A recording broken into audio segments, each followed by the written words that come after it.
मंत्री ठाकुर सुखविंदर सिंह सुक्खू ने आज यहां पत्रकारों से अनौपचारिक बातचीत में कहा कि उन्होंने हाल ही में अपने नई दिल्ली प्रवास के दौरान केंद्रीय गृह मंत्री अमित शाह से भेंट कर कई महत्वपूर्ण मुद्दों पर चर्चा की।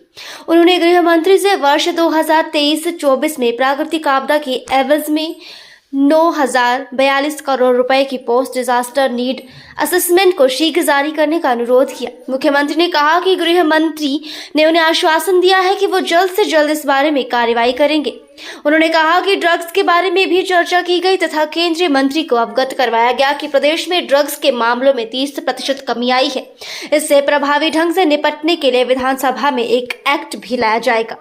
अमित शाह जी से मुलाकात हुई, कई मुद्दों पर चर्चा हुई और निश्चित तौर पर पीडीएनए जो पोस्ट डिजास्टर नीड असेसमेंट है जो 2023-24 का है उसके मामले में मैंने बात की और माननीय मंत्री जी से मैंने कहा कि 9,042 करोड़ का हमारा पीडीएनए है, तो उस पीडीएनए को जल्दी जारी कीजिए।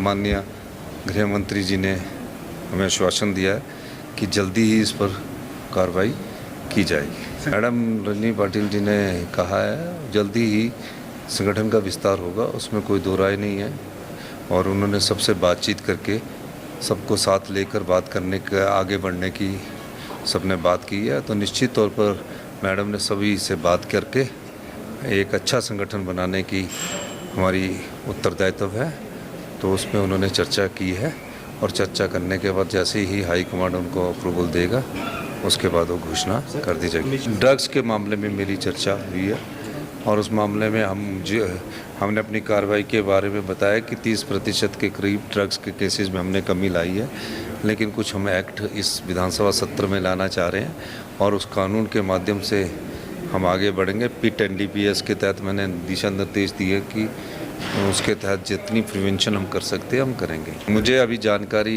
पुलिस विभाग से मिली है, SP शिमला से मिली है कि वो सेंटर में निकल गया और उसमें हमारे डिप्टी CM साहब आ रहे थे और DGP साहब भी आ रहे थे।